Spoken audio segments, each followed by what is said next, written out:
Olá pessoal, eu sou a professora Thalita, professora de língua portuguesa. Bom, gente, nós estamos falando sobre a terceira geração do modernismo brasileiro e especificamente a gente está falando da parte de poesia. Nós vimos que essa geração é popularmente chamada de geração de 45, que facilita algumas coisas para a gente. Por exemplo, saber que ela teve início, então, no ano de 1945. Também, gente, vale lembrar que essa geração, como nós já vimos anteriormente, é uma geração mais formal. Ela é diferente, então, das outras duas gerações que quebravam um pouco essa questão do tradicional. Por quê? É o que nós tivemos, então, lá na Semana de Arte Moderna. Eles pregavam o quê? Que não deveríamos ter uma arte tradicional. Porém, essa terceira geração, ela vem e quebra isso. Nós vimos também que um dos grandes escritores dessa geração é o João Cabral de Melo Neto. E agora, então, nós vamos ver a respeito da sua obra-prima chamada Morte e Vida Severina. Bom, gente, Morte e Vida Severina, então, é um nome, mas também pode ser chamado de Auto de Natal Pernambucano. É uma obra de cunho popular e estrutura formal rígida. De temática socialmente engajada, narra a história do retirante Severino, que começa a sua viagem pelo sertão, passando pela zona da mata até chegar ao Recife, encontrando sempre a onipresente morte na sua presença anônima e coletiva. Então, gente, nós chamamos de Auto de Natal. Auto é um tipo de teatro. De Natal, porque nós temos um nascimento, tá, gente? Não quer dizer que seja o nascimento de Cristo, tá? Não é isso. Mas sim um nascimento. E pernambucano, porque, né, é a região onde ele foi produzido. Além disso, gente, é uma obra que ela tem uma temática bastante popular, justamente porque ela trabalha com a saída de um retirante que sai da zona da mata, vai até Recife, procurando, então, gente, uma vida melhor. Se vocês forem parar para analisar, a gente tem morte e vida, e não vida e morte. Por que isso está invertido? Justamente porque nós estamos falando de uma questão de sobrevivência desse retirante nordestino. Então, gente, por isso que a morte vem antes, porque se ele conseguir enfrentar a morte, ele vai ter vida. E a gente vai entender já por causa desse Severina. Por que Severina? E, gente, além disso, né, a morte, então, ela é extremamente presente nesse auto natalino. Então, ela vai de uma presença anônima e coletiva. Aí, gente, chegando em Recife, Severino pensa em suicídio.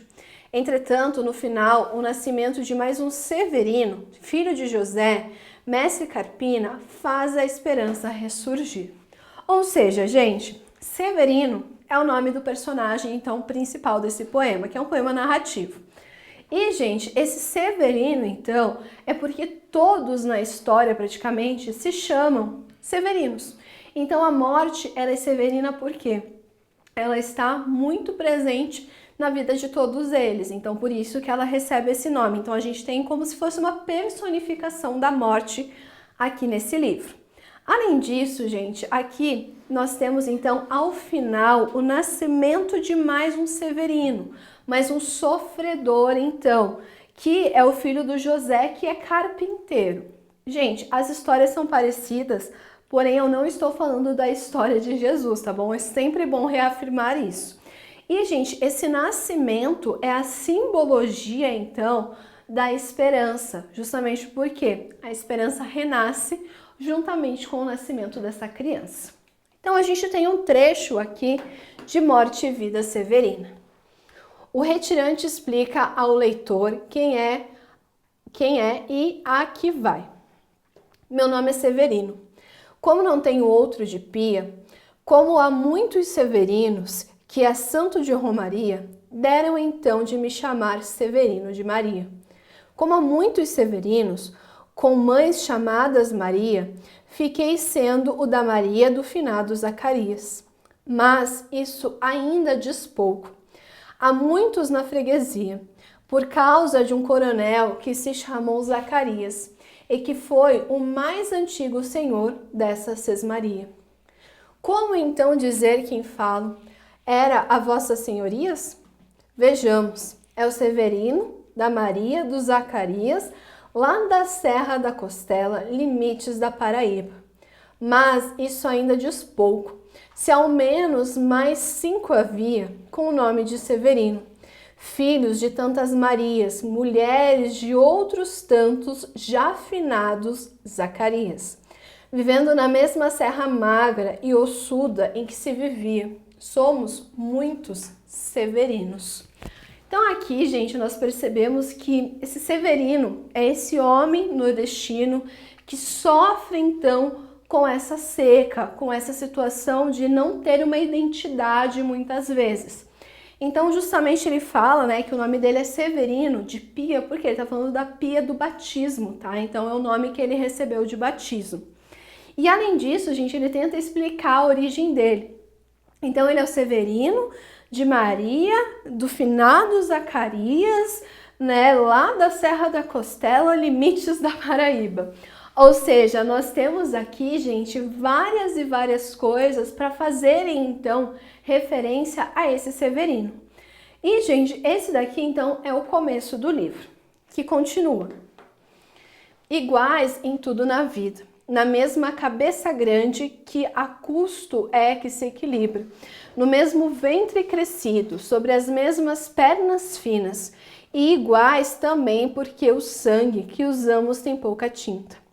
E se somos severinos, iguais em tudo na vida, morremos de morte igual, mesma morte severina, que é a morte de que se morre de velhice antes dos 30, de emboscada antes dos 20, da fome em um pouco por dia, de fraqueza e de doença é que a morte severina ataca em qualquer idade e até gente não nascida. Somos muito severinos, iguais em tudo e na sina, há de abrandar estas pedras suando-se muito em cima. Há de tentar despertar terra sempre mais extinta e de querer arrancar algum roçado de cinza. Mas, para que me conheçam melhor vossas senhorias, e melhor possa seguir a história de minha vida, passo a ser o Severino, que em vossa presença emigra. Ou seja, gente, aqui nesse trecho, então, o Severino, né, que é esse personagem narrador, esse poema narrativo, ele está falando justamente o quê? Que a morte, ela é tão presente para esse povo que se tornou algo comum. Então você pode morrer de velhice antes dos 30, você pode morrer de emboscada antes dos 20 anos e de fome um pouco por dia. Ou seja, ele está falando desse sofrimento desse homem nordestino que tem que passar por tudo isso para conseguir ter uma vida digna. Aí nós também temos lá ao final. Assiste ao enterro de um trabalhador no eito e ouve o que dizem do morto e os amigos que o levaram ao cemitério. Essa cova em que estás, com palmos medida, é a cota menor que tiraste em vida. É de bom tamanho, nem largo nem fundo, é a parte que te cabe neste latifúndio. Não é cova grande, é cova medida, e a terra que querias ver dividida. É uma cova grande para teu pouco defunto, mas estará mais ancho que estavas no mundo. É uma cova grande para teu defunto parco, porém, mais que no mundo, te sentirás largo. É uma cova grande para tua carne pouca, mas a terra dada não se abre a boca. Então, gente, aqui ele está, né, presenciando o enterro. E esse enterro, gente, não é formalizado como grande parte das pessoas conhecem, mas sim, gente, é um enterro onde os próprios amigos levam esse corpo morto.